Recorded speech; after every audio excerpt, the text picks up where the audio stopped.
Bagamat naririnig ko rin yung mga malakas na kulog.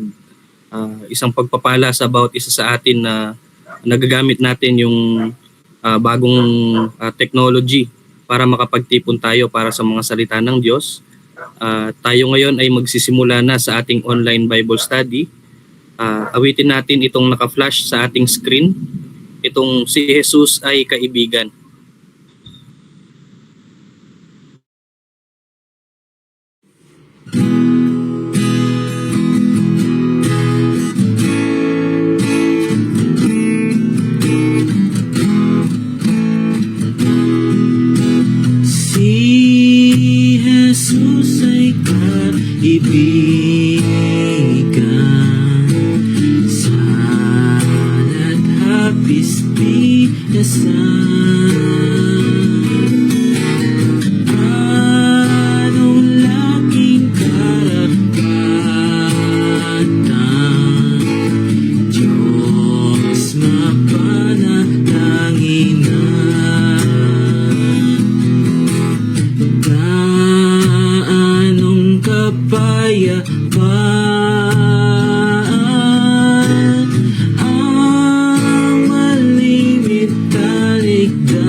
Pagsubok at tukso man, di galing kahit saan. Huwag tayong manlulupay,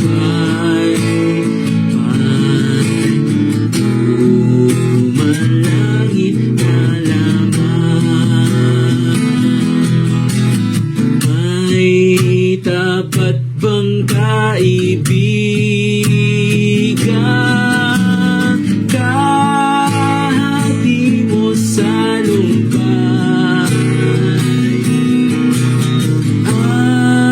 Alam ating kahinaan,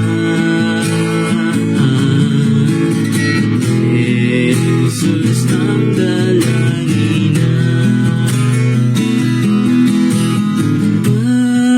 Mahina't nabibigatan,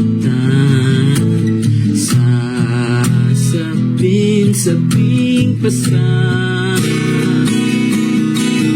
Si Jesus ating kanlungan, siya ang dalanginan. Hinamak ba't iniwanan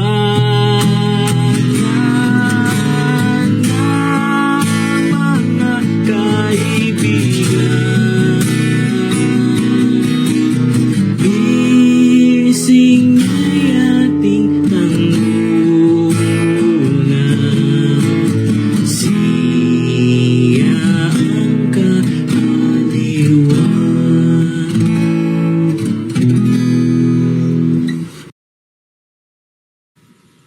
Salamat sa Panginoon sa ating inawit at isunod natin yung Kristiyano lamang habang hinihintay natin ang ibang mga kapatid na pa-join pa lang.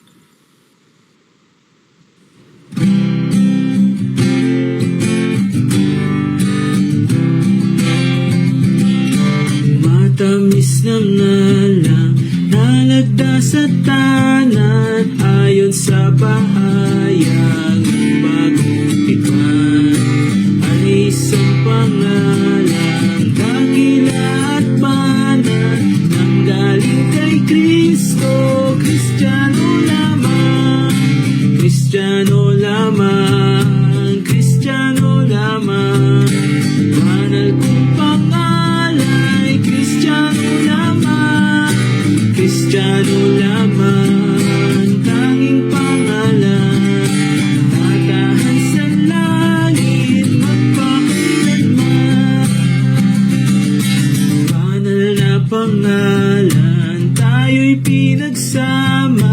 sa pagluwalhati sa Diyos Ama. Sa ibang pangalay walang kaligtasan, iba ng kay Jesus. Kristiyano lamang, Kristiyano lamang, Kristiyano lamang. Banal kong pangalay, Kristiyano lamang, Kristiyano lamang. Tanging pangalan, tatahan sa langit magpakilanman.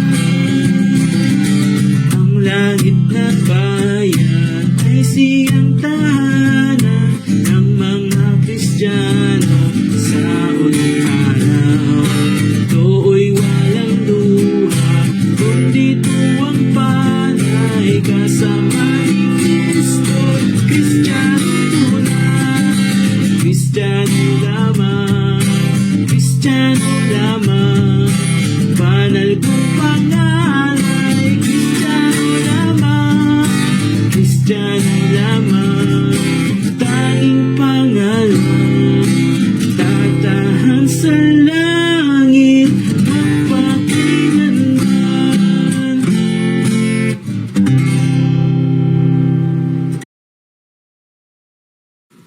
Salamat sa Panginoon sa ating mga inawit. At bilang ating panimula sa ating opening prayer, kausapin natin si Brother Bryle na pangunahan tayo sa isang opening prayer. Tayo'y manalangin. Ama naming Diyos na banal, dakila, pinakamapangyarihan sa lahat. Maraming salamat po para sa gabi na muli niyo pong ibinigay sa amin upang makapagtipon po kami sa pag-aaral po ng inyong mga salita po. Maraming salamat po para sa mga nakadalo po ngayon sa online.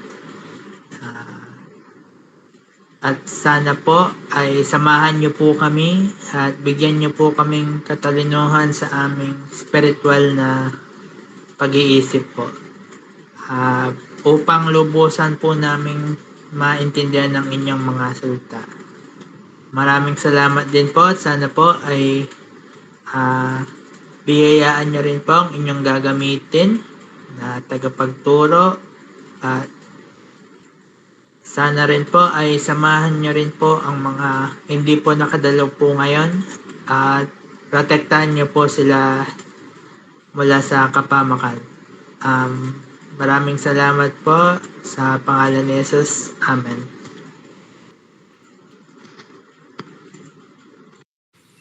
Thank you, Brother Bryle, sa opening prayer. Bagamat nakikita ko na yung ibang mga kapatid na nagsabi na malilate, ay hindi pa rin sila nakaka-join. Pero siguro ay hahabol na lang sila sa ating mga pag-aaral. At para sa ating Bible study ngayong gabi, bibigay ko na kay Brother Wilson. Salamat Brother Renmark at sa aking palagay ay sapat na rin ang ating opening prayer para patuloy natin na maranasan ang presensya ng Panginoong Diyos sa ating online Bible study. Tulad ng aking message kanina sa ating GC, isa sa mga napakahalaga na mga katotohanan ang ating pag-aaralan ngayong gabi. Sapagkat bukod sa kaligtasan ng ating mga kasalanan, yung ating pag-akyat sa langit ay isang napakahalaga na bagay na malaman natin at kahanga-hanga ang ginawa ng Diyos sa atin. Hindi lamang tayo ay pinatawad niya sa ating mga kasalanan sa pamamagitan ng pananampalataya sa ating Panginoong Jesucristo, kundi isang bagay na masasabi natin na ito'y biyaya rin yung kanyang ginawa sa atin At ito yung aking gusto na sa tulong at biyaya ng salita ng Diyos, ito yung ating pagninilayan, pag-aaralan. Ang aking sinasabi ay makikita natin dito sa unang Korinto, Kapitulo 6, talatang 11, although dito ay ginamit ko yung magandang balita, Bible, no? Although okay lang yung ating teksto dito sa pinost ng kapatid natin. Pero babasahin ko muna dito sa mababaw na salin sapagkat napakaganda ng isang katotohanan na ginawa ng Panginoong Diyos sa atin. Sabi niya sa 1 Corinthians 6:11 dito sa aking salin, sabi niya, at ganyan ang mga ilan sa inyo noon. Una kasi kung babasahin natin yung mga unang verses, bumanggit ang Panginoon dito ng mga bagay na masasabi nating mga masasamang gawa ng mga taga-Tesalonika. Bagamat ang Tesalonika ay isa ring maunlad na bayan, at ang Tesalonika ay punong-puno ng mga idolatry o mga Diyos-Diyosan, at ganon din ang kasamaan ay laganap sa mga tao doon sa Tesalonika ayon dito sa mga unang talata kung ito'y ating babasahin. Kaya ang sabi niya, at ganyan ang mga ilan sa inyo. Ang tinutukoy niya rito ay noong panahon na sila ay hindi pa sumampalataya sa Panginoong Jesucristo. Hindi pa nila nakilala ang Panginoon bilang kanilang tagapagligtas, Diyos at tagapagligtas nila sa kanilang buhay. Kaya sabi niya, at ganyan ang mga ilan sa inyo noon. Pero sabi niya, subalit ang tinutukoy niya yung kasalukuyan nila noong sila ay sumampalataya na sa Panginoon. Sabi niya, subalit nahugasan na kayo. Ito yung gusto kong makita natin. Ginawa na kayong banal at inaring ganap na kayo sa pangalan ng Panginoong Jesucristo at sa Espiritu ng ating Diyos. Although sa English ay ginamit yung salitang sanctified, no? Sanctification. Sabi niya dito sa salin na ginagamit natin, sabi niya, ganyan ang ilan sa inyo noon, subalit nilinis na kayo sa inyong mga kasalanan at ginawa na kayong banal ng Diyos, pinawalang sala na kayo sa pangalan ng Panginoong Jesucristo at sa pamamagitan ng Espiritu ng ating Diyos. Ang sabi sa English, and such were some of you, but you are washed. Pansinin natin ito ay past tense. But you are sanctified. Yun yung gusto kong pag-aralan natin, yung word na sanctified. But you are justified in the name of the Lord. Kaya alam niyo dito sa bahaging ito ay mayroong tatlong mahalagang bagay na may relasyon sa ating paglapit sa Panginoon, sa ating pananampalataya, at mayroong diing kaugnayan ito sa ating kaligtasan. Una, tayo ay hinugasan. Ang sabi, nilinis na kayo. You were washed, sabi doon sa ibang salin, but you are washed. Ito yung paglilinis ng Diyos sa atin, no? Yung spiritual regeneration natin. Ito yung kompletong paghuhugas ng Panginoon upang alisin niya yung karumihan and yung guilt of sin. Yun yung tinutukoy dito ni Apostol Pablo sa mga mananampalataya doon sa Tesalonika. Sabi niya, although yung ilan sa inyo noon ay ganyan ang pamumuhay, namumuhay sa kasamaan, namumuhay sa kasalanan, pero ang sabi niya, ngunit nahugasan na kayo. At yun, yung ibig sabihin nito ay yung inward cleansing ng kanilang mga puso. Kaya nga, sabi sa Ezekiel chapter 36, siguro ay bilang reference natin, Ezekiel chapter 36 verse 26. Ang sabi rito, sa matandang, bagamat ito ay sa matandang tipan, at isa ito sa mga propesiya ni Ezekiel. Ang sabi niya, bibigyan ko rin naman kayo ng bagong puso at lalagyan ko ang loob ninyo. A new heart also will I give you. Ang Diyos po ang siyang nangangako nito sa panahon ni Ezekiel, no? At sabi niya, lalagyan ko ang loob ninyo ng bagong diwa.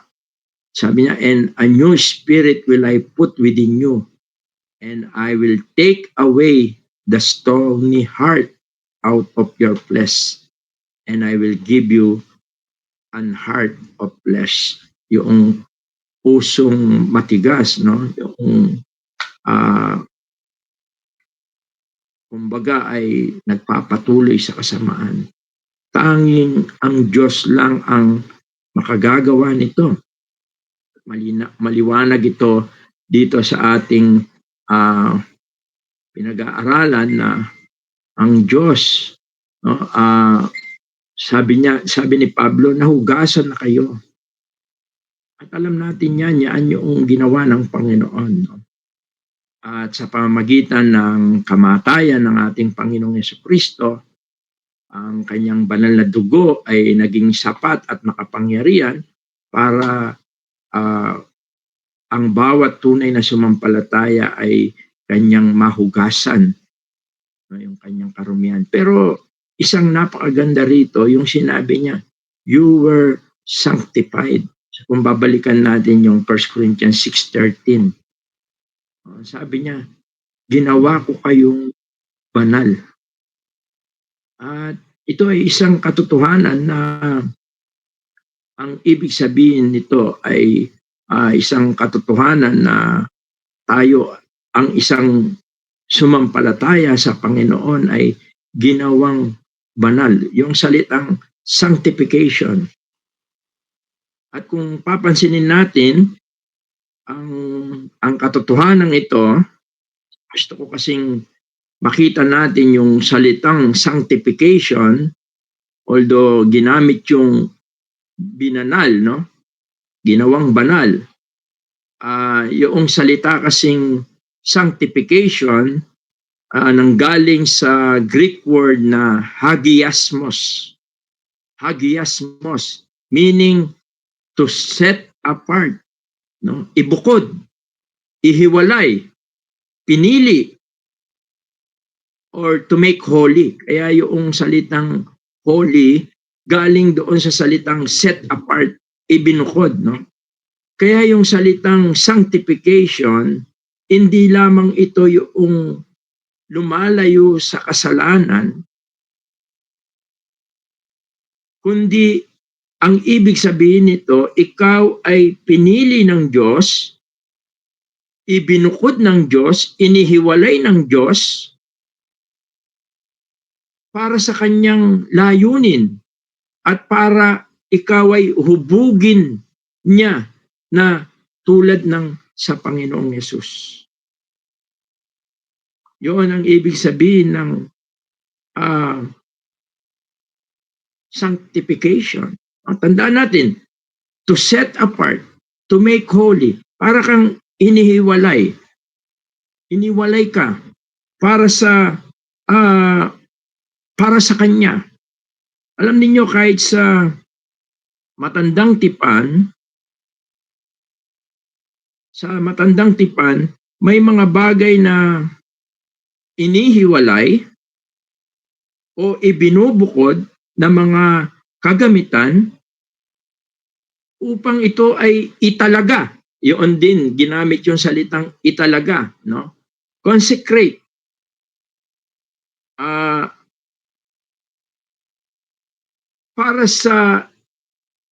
Para gamitin para sa Diyos. Yun yung katotohanan ng ibig sabihin ng itinalaga o pinapaging banal. Ikaw ay sinet apart, ibinukod ng Diyos. Kaya ang sanctification,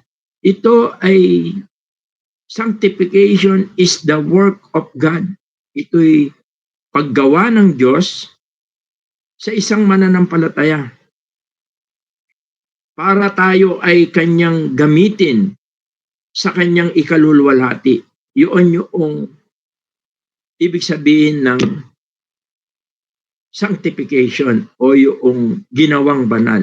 Subalit gusto kong makita natin ang tatlong aspeto ng pagiging banal sa harapan ng Diyos o kung paano niya tayong ginawang banal. Una, yung tinatawag na posisyon. Yung dito sa 1 Corinthians 6:13, ito ay isang posisyon, no? Tinatawag ito na positional sanctification o positional holiness. Ang ibig sabihin nito, sa pamagitan ng pananampalataya natin sa Panginoon, ginawa tayong banal ng Diyos sa kanyang harapan. At ito ay kahanga-hanga. Hindi minsan kayang maunawaan ng isang tao, ng isang mananampalataya. Pero ito'y isang katotohanan. Nung tanggapin mo ang Panginoon, ang Diyos ay ginawa kang banal. Yun yung sinasabi rito sa 1 Corinthians 6:11. Sabi niya, at ganyan ang mga ilan sa inyo, ngunit binanal kayo. Ito'y kahanga-hanga na gawa ng Diyos. At ito ay tinatawag na minsan lang ginawa ng Diyos. Makikita natin ito doon sa Hebrew chapter 10, verse 10. At maliwanag na dito sa pinag-aaralan natin, ang source nito ay walang iba kundi ang Panginoong Jesucristo. Hindi tayo magiging banal sa ating sarili, kundi sa pamamagitan lang ng ating Panginoong Jesucristo. Ang sabi niya dito sa Hebreo, Kapitulo 10, versikulo 10, sabi niya, sa kaloobang yaon, tayo'y pinapaging banal sa pamamagitan ng pagkahandog ng katawan ni Kristo na minsan magpakailanman. Ito yung gusto kong makita natin. Dahil sa ating Panginoon, dahil sa kanyang paghahandog ng kanyang sarili, yung kanyang kamatayan doon sa krus, tayo ay ginawang banal. Kaya ito yung positional holiness. Minsan lang ito. At tayo ay banal na magpakailanman. At ito yung kahanga-hanga na ginawa ng Diyos sa atin. By the which will we are sanctified. Alam niyo yung by that will sa ibang salin, sabi niya, by that will, ito ay tumutukoy sa Diyos, sa ating Ama, sa kanyang perfect plan. No? Ito yung kanyang plano, ito yung kanyang kalooban na sa pamamagitan ng ating Panginoon, ito ay kanyang isinakatuparan nung siya ay bumaba rito sa lupa. Ano itong kanyang isinakatuparan?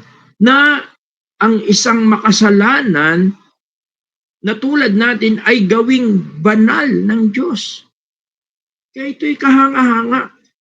Sabi nga, ito ay uncomprehended. Hindi kayang abutin ng kaisipan ng isang tao. Pero ito isang katotohanan na noong tanggapin natin ang Panginoon, tayo ay ginawang banal. No? Tayo ay naging banal. We have been sanctified. Sanctified. Tayo ay ibinukod ng Diyos at tayo ay kanyang pinabanal. At pansinin natin sinabi rito, once for all. Magpakailanman. Hindi katulad sa Old Testament, no? Laging naghahandog yung mga saserdote, nag-offer ng mga animal sacrifices repeatedly, every single day and year. Pero ito ay hindi nakapag-aalis ng kasalanan. Pero yung sacrifice ni Jesus, yung kanyang paghandog ng kanyang sarili, kanyang katawan doon sa krus, naging ultimate ito. Naging permanent solution ito. Kaya ito yung tinatawag na positional sanctification. Yung ibig sabihin ng posisyon, yung naging kalagayan natin sa Diyos ngayon, tayo ay kanyang ginawang banal. Simula nang tanggapin natin siya hanggang sa katapusan ng ating buhay, tayo ay ginawang banal. Tinatawag ito na positional holiness. Kaya sa 1 Corinthians chapter 1 verse 2, ang mga mananampalataya ay tinawag na mga banal o saint. Yun ang ibig sabihin ng saint. Ang sabi sa 1 Corinthians chapter 1 verse 2, sabi niya, sa iglesia ng Diyos na nasa Corinto, sa makatwid bagay sa mga pinapaging banal kay Kristo Jesus, na tinawag na mga banal na kasama ng lahat ng mga nagsisitawag sa bawat dako sa pangalan ng ating Panginoong Jesucristo na kanila at ating Panginoon. Dito maliwanag, ang sabi niya, unto the church of God. Sino yung church? Ito yung mga sumampalataya na mga taga-Korinto. Sabi niya, to them that are sanctified in Christ Jesus. Yun yung position. Pero sabi niya, called to be saint. With all that in every place call upon the name of Jesus Christ. Called to be saint. Dito sa Tagalog, sabi niya, sa iglesia ng Diyos na nasa Corinto, sa makatwid bagay, sa mga pinapaging banal, positional yon, once and for all yon, na tinawag na mga banal, yun yung salitang saint. At kung titignan natin, yung mga banal, ito ay yung tinatawag na pamumuhay, no? Yung pamumuhay. Kaya una, gusto ko makita natin yung sanctification, nagsisimula ito nung tayo ay maligtas. At ang ating naging kalagayan sa harapan ng Diyos ay naging base based on Christ's finished work. Hindi yung ating sarili. Tandaan natin, ito yung kahanga-hanga sapagkat napakahirap na tayo ay maging banal sa harapan ng Diyos. Ito ay isang biyaya ng Diyos sa atin. Tayo ay kanyang sinet apart, inihiwalay. No? Kaya tandaan natin, nung tayo ay maligtas, tayo ay kanyang ibinukod. Kaya sa mga huling panahon, pagkahatulan na ng Diyos, nakabukod yung mga kambing sa mga tupa. Yung mga kambing, ito ay iuhulog, paparusahan, samantalang yung mga tupa, sila yung mga dadalhin doon sa langit. Subalit, wag din natin kalimutan na kaya tayo ay binukod ng Diyos, mayroon siyang layunin para tayo ay kanyang gamitin. Para tayo ay gamitin niya. Tingnan natin. Alam niyo sa matandang tipan, may mga bagay na inihiwalay ang Diyos para gamitin niya. Halimbawa, basahin natin sa Exodus chapter 40 verse 9 and 11. Although ito ay mga kagamitan, no? Ito ay mga kagamitan na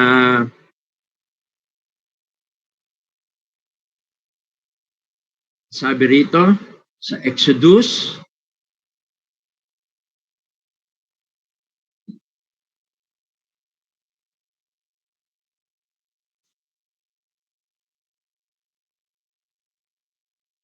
sa chapter 40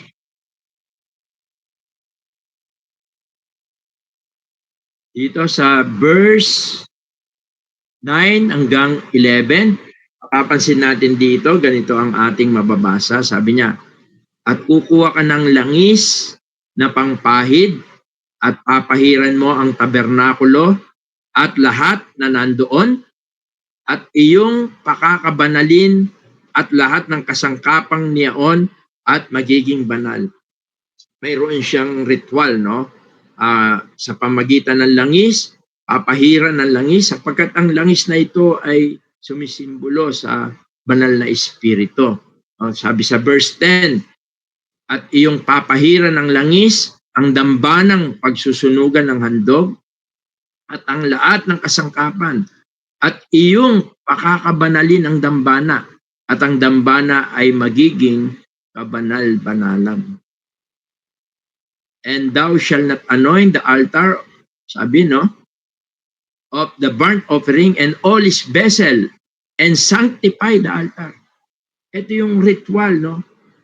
Ibinubukod dito, mga gamit, mga para sa paghahandog, upang ito'y maging kaaya-aya, banal sa harapan niya. Kaya yung salitang banal, tunay na ito ay yung ibinubukod ng Diyos. Ibinubukod ang mga gamit na ito, nilalagyan nito, pinapahiran ng langis bilang paghahanda para ito ay maging banal.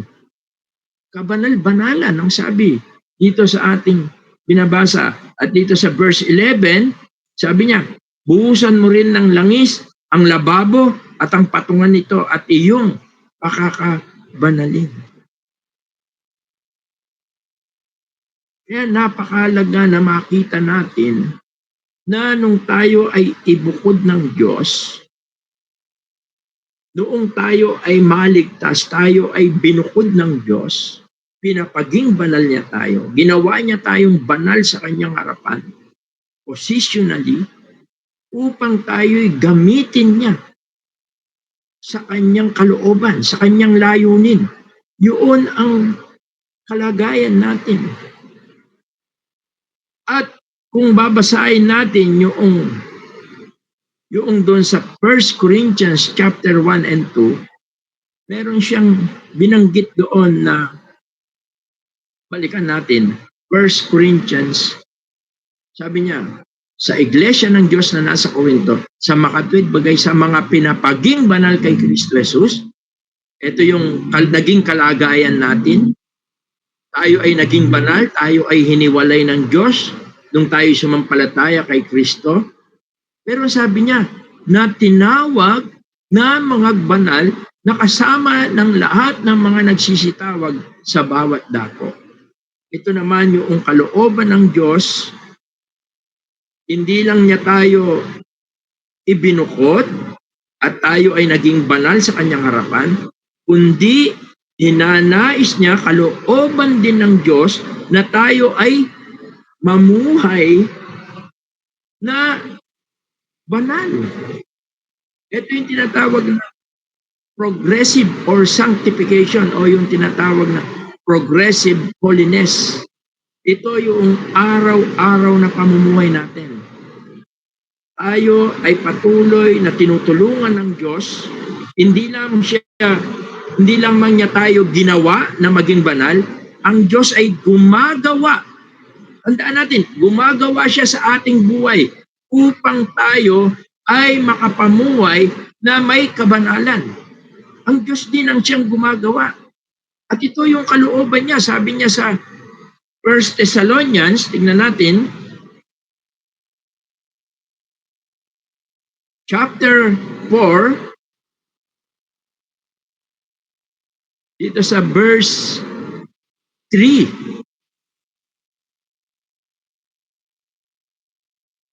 First Thessalonians chapter 4, verse 3, sabi niya, sapagkat ito ang kalooban ng Diyos sa makatwid bagay ang inyong pagpapakabanal, na kayo'y magsiilag sa pakikiapid.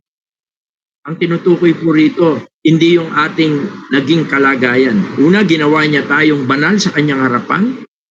Ito naman ngayon, ang Diyos ay gumagawa sa ating buhay.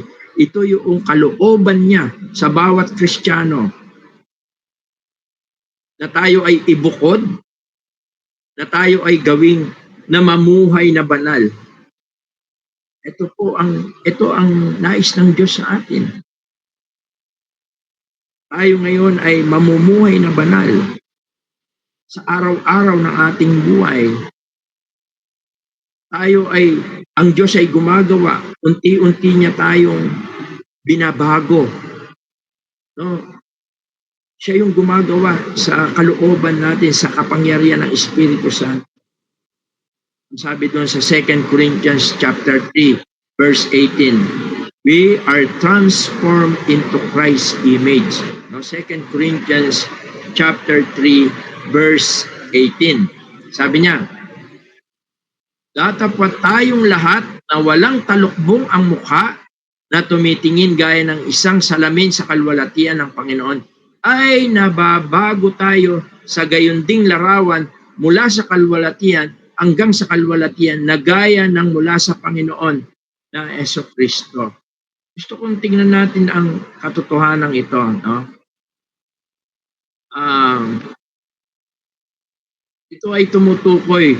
Yung background nito, kung gusto nyong basahin, ito yung nangyari kay Moises noong siya ay humarap sa Diyos at nung ibigay ng Diyos ang kautusan, nung siya ay nakipagsalitaan sa Diyos. Mababasa natin to sa Exodus chapter 34. Pag may panahon kayo, basahin nyo.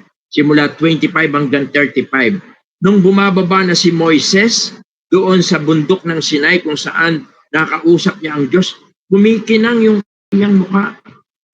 Kumikinang yung kanyang mukha. Actually, natakot sa kanya yung mga Israelita sapagkat sobrang kumikinang ang kanyang mukha.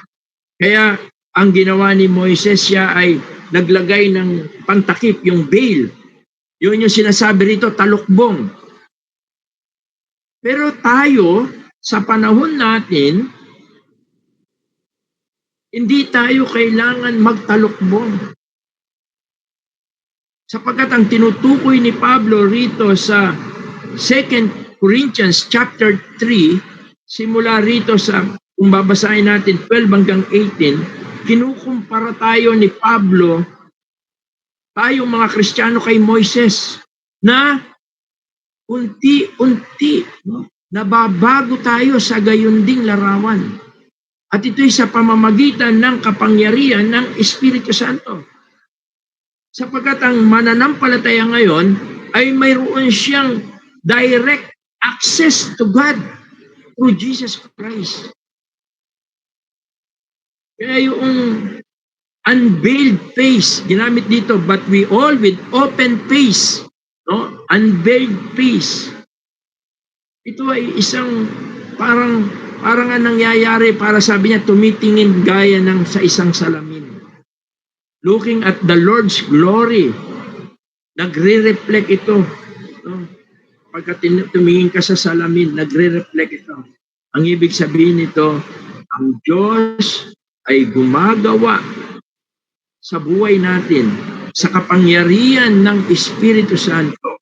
Unti-unti tayo ay inuhubog niya sa wangis ng ating Panginoong Jesucristo.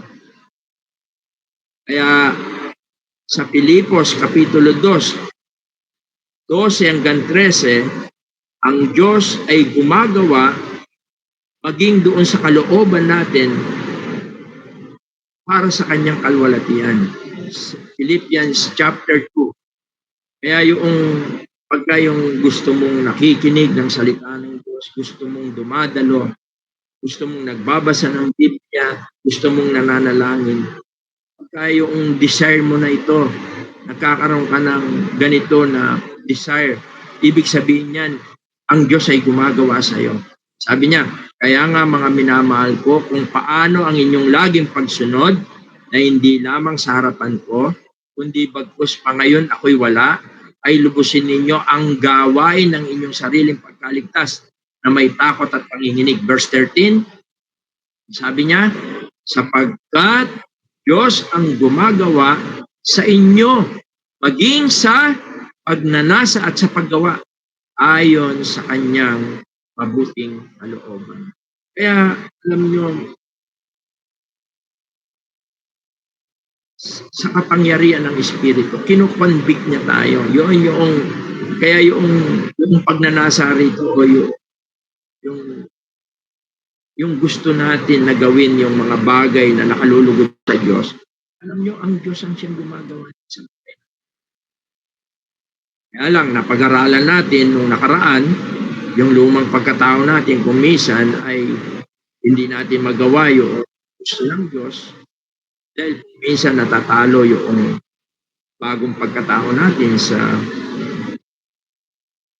lumang pagkatao natin. Pero pagka yung linggo, yung excited ka sa pag-attend, o yung ating pag-practice mo, yung sa mga special number, yung nagiging excited ka, alam mo, ibig sabihin niya ng Diyos ay gumagawa sa iyo. Yung gusto mong nananalangin, gusto mong nagbabasa, nakikinig sa salita ng Diyos, tandaan mo, ang Diyos ang siyang gumagawa. Para ano? Sapagkat kung pagka ginagawa mo ang mga bagay na yan, progressively, ikaw ay namumuhay na may kabanata. Ang Diyos ang siyang gumagawa. At paano, how God sanctifies us? Paano ang Diyos ay gumagawa siya para tayo makapamuhay na banal? Through His Word, sa pamagitan ng kanyang mga salita. John 17:17, sabi niya, Thy Word is holy, sanctified us. John 17:17. Sabi, pakabanalin mo sila sa katotohanan, ang salita mo'y katotohanan. Kaya kapag yung mga salita ng Diyos na natututunan mo, yung mga salita ng Diyos na nababasa mo, naririnig mo ang mga mensahe, pagka yan ay ina-apply mo sa buhay mo, nagiging gumagawa ang Diyos sa iyo sa pamagitan ng kanyang salita, sapagkat ang kanyang salita ay very powerful. Kaya tayo ay gumagawa ang Diyos sa atin para tayo ay makapamuhay na banal sa pamamagitan ng kanyang mga salita.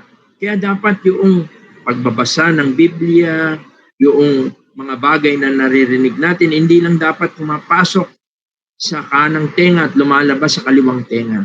Dapat yaan ay ilalagay natin, isinasa puso natin.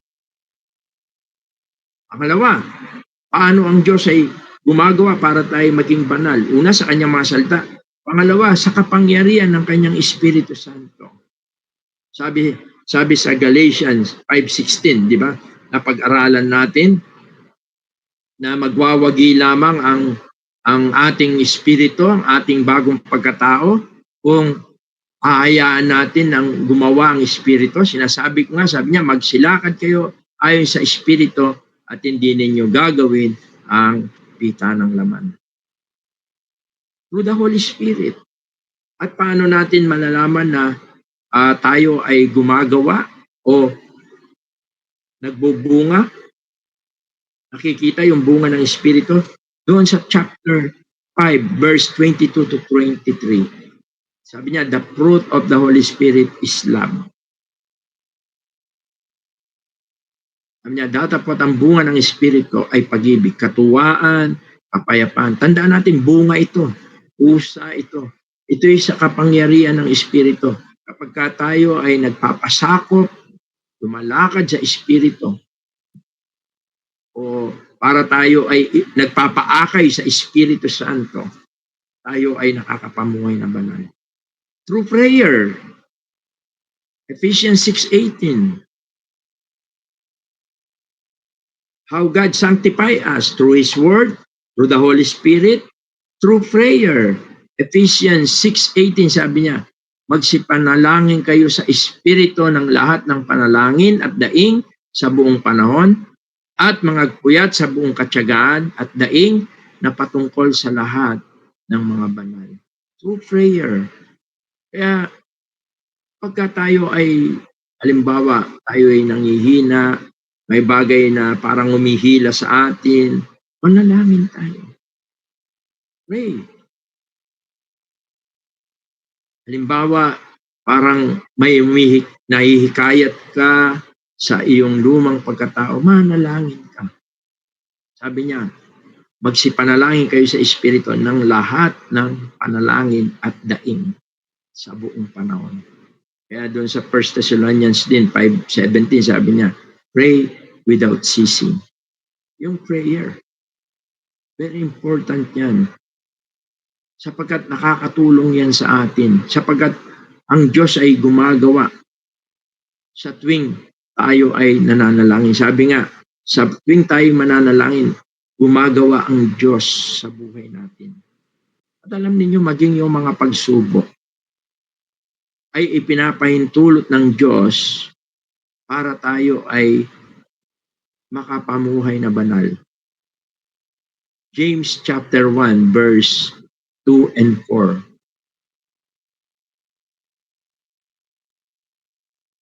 James chapter 1, Santiago kapitulo 1, talatang 2 hanggang 4, sabi niya, mga kapatid ko, ariin ninyong buong kagalakan kung kayo'y mahulog sa sari-saring tukso. Verse 3, yamang nalalaman na ang pagsubok sa inyong pananampalataya ay gumagawa ng pagtitiis. Knowing this, that the trying of your faith worketh. Yung salitang worketh, no? Gumagawa ang Diyos, no? Sabi niya, verse 4, at inyong pabayaan na ang pagtitiis ay magkaroon ng sakdal na gawa. Yun yung kabanalan, no? Upang kayo maging sakdal at ganap na walang anumang kakulangan. Yung perfect dito means growing, no? Grow. Yun ang kumbaga sa, alam niyo, kumbaga sa sculptor. Alam niyo yung sculptor, yung naglililok, no? Tinatanggal niya yung mga pieces of stone little by little, no? Until the beautiful statue appears. No, minsan ay bato siya na nilililok, tinatanggal-tanggal niya, no, yung mga bagay, tinatanggal niya yun. Ganon din ang Diyos sa atin. God removes simple attitude and shape believers into Christ-likeness. Minsan sa mga pagsubok, yan ang nangyayari sa atin. Tayo ay unti-unting inuhubog ng Diyos. Parang sa panahon ni Jeremias, yung sabi niya, ikaw Diyos ang magpapalayok, no? Ako yung, sabi niya, I am the clay, you are the potter. Parang yung clay, yung parang inuhubog. Minsan ang Diyos, ganun ang ginagawa niya sa atin. Inuubog niya tayo. Kaya, through trials, at sa John 14:21, through obedience, pagka natututo tayo na dahil mahal natin ang Panginoon, tayo sumusunod sa Kanya. No? Unti-unti niya tayong inuhubog. Yun yung progressive holiness. Ang mayroon ng aking mga utos at tinutupad ang mga yaon ay siyang umiibig sa akin, at ang umiibig sa akin ay iibigin ng aking Ama. At siya'y iibigin ko at ako'y magpapakahayag sa Kanya. Alam niyo, habang lalo tayong sumusunod sa Panginoon, lalo niyang ipinapakita sa atin yung kagandahan ng Kanyang kalooban. Yung nagpapakilala siya sa atin. Lalo nakikita natin ang Kanyang pagmamahal, pagmamalasakit, yung Kanyang pag-iingat sa atin, yung paggabay niya sa atin, yung pangunguna niya sa atin. At yun yung nagdadala sa atin upang tayo ay makapamuhay na hiwalay, no, sa takbo ng mundong ito. Kaya napakahalaga nitong katotohanan na ito. Una, yung positional sanctification. Pangalawa, yung progressive. No? Ang Diyos ay una, ginawa tayong banal. Pangalawa, ang Diyos ay gumagawa sa buhay natin, no, sa pamamagitan ng kanyang mga salita, sa pamamagitan ng mga pagsubok, sa pamamagitan ng panalangin, sa pamamagitan ng kapangyarihan ng Espiritu. Ang Diyos ay gumagawa sa atin upang tayo sa araw-araw nating buhay, tayo ay makapamuhay na banal.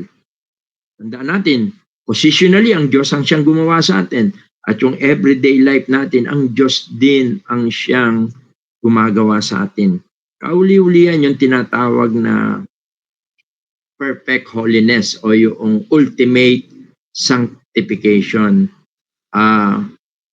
Isang araw makikita natin ang ating buhay, tayo ay tunay na aalisin ng Diyos sa kasalanan, no? Complete magkakasala, at yan ay sa pagdating ng ating Panginoon. Ang sabi doon sa 1 John chapter 3 verse 2 and 3, ang sabi rito, 1 John chapter 3 verse 2 and 3, sabi niya, mga minamahal, ito ay ang tinutukoy na dito na naka-address yung beloved, ito yung mga believer, yung mga sumampalataya. Sabi niya, ngayon ay mga anak tayo ng Diyos. Kailan ba tayo naging anak ng Diyos? Sabi sa John 1:12, no? Nung tayo ay tumanggap at sumampalataya sa ating Panginoon. Sabi ron, datapwat ang lahat ng sa Kanya ay tumanggap at sumampalataya ay binigyan ng karapatang maging anak ng Diyos. Sa oras na sumampalataya ka, tumanggap kay Jesus, ikaw ay binibigyan ng karapatan na maging anak ng Diyos. Sabi niya, hindi pa nahayag kung magiging ano tayo. Ibig sabihin, yung tinutukoy dito, ano yung magiging anyo natin, ano yung magiging kalagayan natin. Pero sabi niya, nalalaman natin na kung siya'y mahayag, yung word na mahayag dito, ito pagka dumating ang Panginoon. Yung pagka nagpakita uli siya. Sabi niya, no? Nalalaman natin na kung siya'y mahayag, and it doth not yet appear what we shall be, but we know that when He shall appear, sabi niya dito, we shall be like Him, for we shall see Him as He is.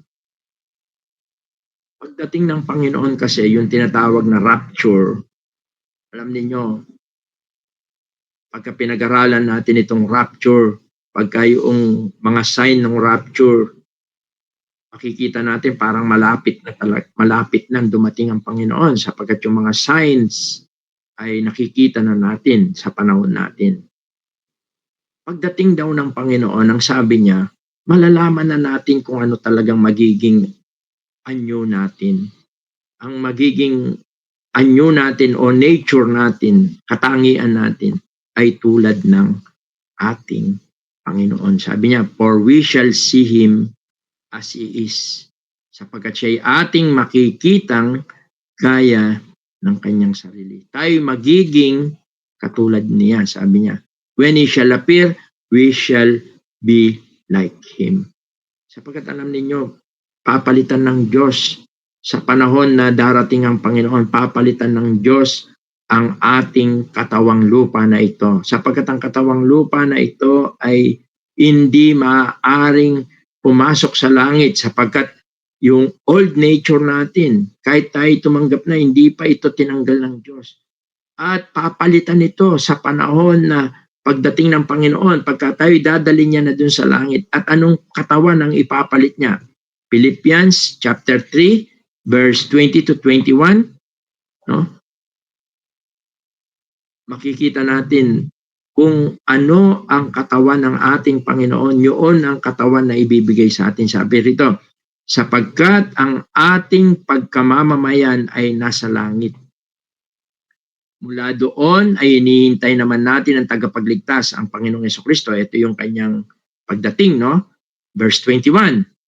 Sabi rito, sa verse 21, na siyang magbabago ng katawan ng ating pagkamababa. And tinutukoy niyang mababa ito, yung ating fallen nature, no? Yung ating katawan na mababa. Ibig sabihin, mahina, low class, simple. Sabi niya, upang maging katulad ng katawan ng kanyang kalwalatian, ayon sa paggawa na may pagpasuko niya sa lahat ng mga bagay sa kanya. Kaya mga kapatid, ang Diyos ay hindi niya lamang tayo ginawang banal, hindi niya lang tayo tinutulungan maging banal. Darating ang araw, yung ultimate, no? Tayo ay lubusan na magiging banal.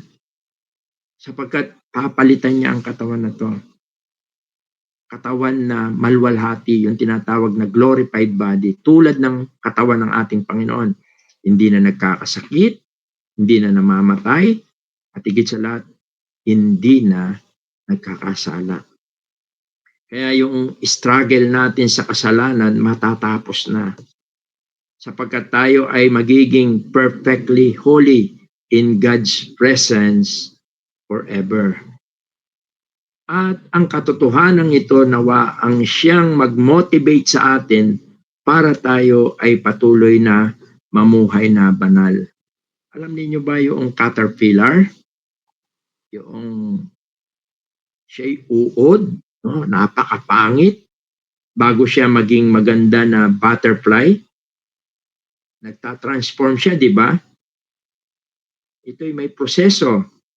Pero yung uod na pangit, kapag ito'y unti-unti, no, siya ay nagbabago, siya ay nagiging maganda na butterfly, paro-paro.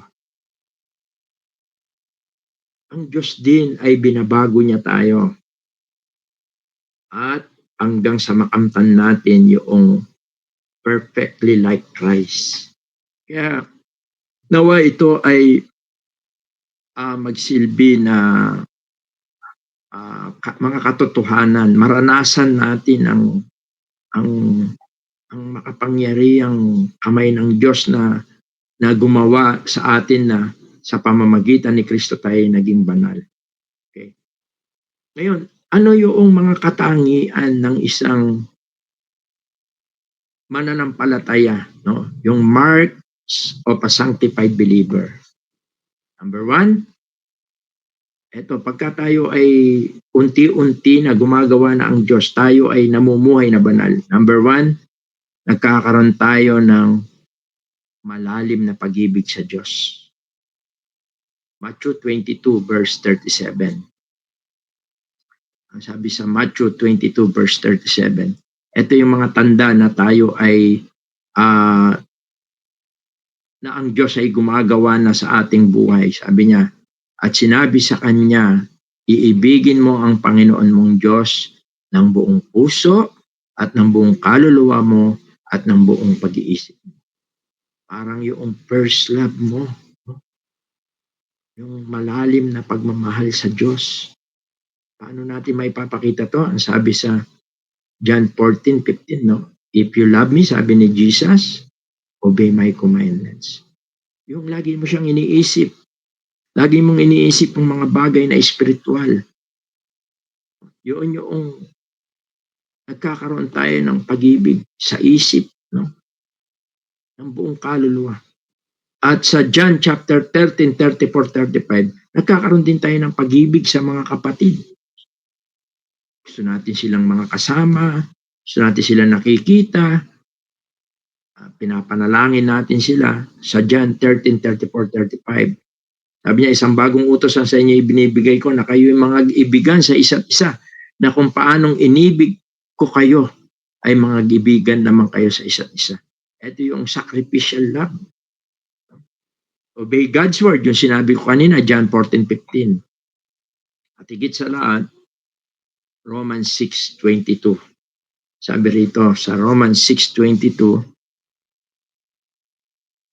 hate sin and pursue righteousness. Sabi niya, datapwat ngayon, mga laya na kayo sa kasalanan at naging mga alipin ng Diyos. Kayo ay mayroong inyong bunga sa ikababanal at ang wakas ay ang buhay na walang hanggan. But now being made free from sin. Dati tayo ay alipin, wala tayong magawa, kundi ang sumunod sa kasalanan. Subalit ngayon ay tayo malaya na and become servants to God. You have your fruit unto holiness and the end, everlasting life. Kaya bilang mga application natin sa ating pagwawakas, ako ba ay namumuhay na, tayo ba ay namumuhay na hiwalay? Set apart for God? Ang buhay ba natin ay inilalaan natin, yon ang ibig sabihin, no? Yun yung ibig sabihin ng banal, inilalaan. O inilalaan ba natin sa Diyos? At ano kaya ang mga bahagi ng buhay natin na kailangan nating ipaubaya sa Diyos upang siya ay makagawa sa atin? Kaya mga ilang katanungan ito. At nais ko na makita natin ang isang bagay na tanging ang Diyos ang siyang gumawang banal sa atin. Ginawa niya tayong banal sa kanyang harapan. At ang Diyos ang siyang gumagawa para tayo maging banal sa pamamagitan ng kanyang salita, sa pamamagitan ng ng Espiritu Santo, sa pamamagitan ng mga pagsubok sa buhay natin. Ang Diyos ang siyang gumagawa. At darating ang araw, sa pagdating ng Panginoon, tatanggalin tayo ng Diyos sa kasalanan at tayo ay mamumuhay na banal magpakailanman. Kaya ang sabi sa 1 Thessalonians 5:23-24, siguro dito na tayo magwawakas. Ang sabi sa 1 Thessalonians chapter 5, 23-24, sabi niya, at pakabanalin kayong lubos ng Diyos din ng kapayapaan, at ang inyong espiritu at kaluluwa at katawan ay ingatang buo na walang kapintasan sa pagparito ng ating Panginoong Jesucristo. Verse 24, tapat yaong sa inyo'y tumawag, nagagawa rin naman nito. Faithful is he that calleth you, who also will do it. Ang talatang ito ay nagpapaalala sa atin na ang sanctification ay siyang pinakapangunahing ginagawa ng Diyos sa atin. At siya ay tapat na tatapusin niya, kukumpletuhin niya yung kanyang napasimulan. Sabi nga sa Philippians 1:6, He has begun in every believer, no? Kukumpletuhin niya. Philippians chapter 1 verse 6. Kaya ang aking panalangin, sabi niya na ako'y may lubos na pagkakatiwala sa bagay na ito, na ang nagpasimula sa inyo ng mabuting gawa ay lulubusin hanggang sa araw ni Jesucristo. Ang aking panalangin naway tunay na maranasan natin ang kadakilaan ng kapangyarihan ng ating Panginoong Diyos. Sa pamamagitan ng pananampalataya kay Kristo, ginagawa niya tayong banal. At sa pamamagitan ng kapangyarihan ng kanyang Espiritu Santo, tayo ay tinutulungan niya na sa ating araw-araw na buhay, tayo ay makapamuhay na banal upang tayo magamit niya para sa kanyang kalwalatian. At sa pagdating ng ating Panginoong Jesucristo, kukumpletuhin niya yung kanyang sinimulan sa atin sapagkat tayo ay gagawin niyang banal magpakailanman. Kaya nawa, ang aking panalangin ay maranasan natin ang mga katotohanan ito. Gawin kang banal ng Diyos sa pamamagitan ni Kristo at gumawa ang Diyos sa iyo na makapamuhay ka na banal sa pamamagitan ng kapangyarihan ng Espiritu Santo. At hintayin natin ang mapalad na kasiguruhan natin na tayo ay magiging banal, tayo ay ilalayo na ng Panginoon sa kasalanan. Let us pray. Ama, salamat po sa gabing ito. Salamat po sa iyong mga salita. Salamat po sa pagkatunay na hindi po namin makakamit ang mga katotohanan ito sa aming sariling lakas. Salamat sa iyong kagandang loob po sa amin. Salamat sa kadakilaan ng iyong walang hanggang kapangyarihan sa pamamagitan ng pananampalataya sa aming Panginoong Yesus. Ginawa mo kaming banal. At salamat, tinutulungan mo kami, gumagawa ka sa aming buhay sa persona ng Espiritu Santo na sumasa amin upang kami makapamuhay na banal. At salamat sapagkat alam po namin darating ang araw, ang aming pakikibaka sa laman ay magkakaroon ng hangganan sa pagdating ng aming Panginoong Jesucristo, kung saan kami ay bibihisan mo ng maluwalhating katawan, katawang banal, hindi namamatay, hindi nagkakasakit, at higit sa lahat, hindi na nagkakasala. Pagpalain mo, O Diyos, ang iyong mga salita. Ang lahat ng ito ay aming samot dalangin sa makapangyarihang pangalan po ng iyong bugtong na anak na si Jesus. Amen. Good evening and God bless. Baka meron tayong mga katanungan. Ibalik ko muna sa ating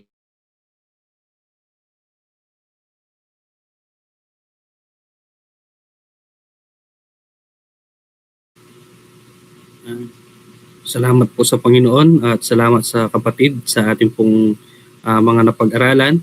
Ngayon ay darako na tayo sa ating question and answer. Kung meron tayong nais na itanong, ay open na po tayo at pwede na po nating i-open ang ating pong mga mic.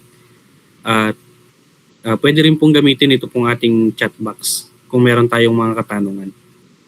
Di ba mga kapatid?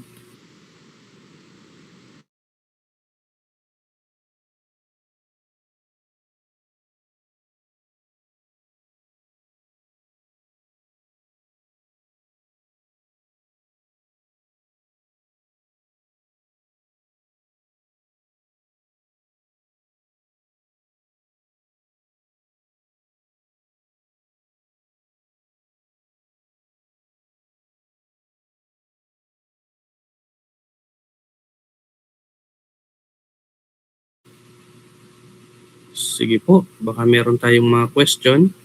Napakaganda ng ating napag-aralan tungkol sa sanctification. Kaya kung meron tayong nais na itanong, marahil ay katanungan din ito ng iba rin sa atin para mas maging malinaw yung ating mga pag-aaral.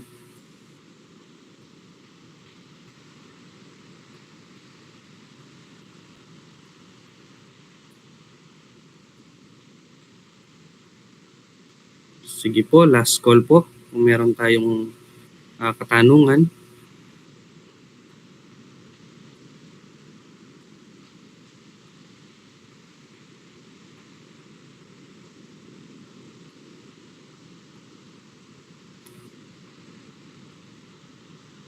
Okay, sige po. Marahil ang ating katahimikan ay nangangahulugan na naging maganda at naintindihan natin ng mga salita ng Diyos na nahayag sa gabi na to. At marahil po dahil po yung iba pong mga kapatid ay nawalan po ng power sa kanila. Kung ma-upload po mamaya o ang recorded video po natin sa pag-aaral po na ito, ma-send po natin sa ating mga kapatid na nawalan ng power at sa iba rin na hindi rin nakapag-join sa gabi na ito. At bilang ating pagwawakas po, hilingin po natin kay Brother Norman po ang ating closing prayer.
Good evening and God bless.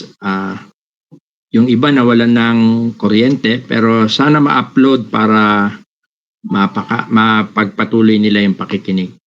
Good evening and God bless sa ating lahat. Aking panalangin naway maranasan ng bawat isa sa atin na gumagawa ang Panginoong Diyos sa buhay natin.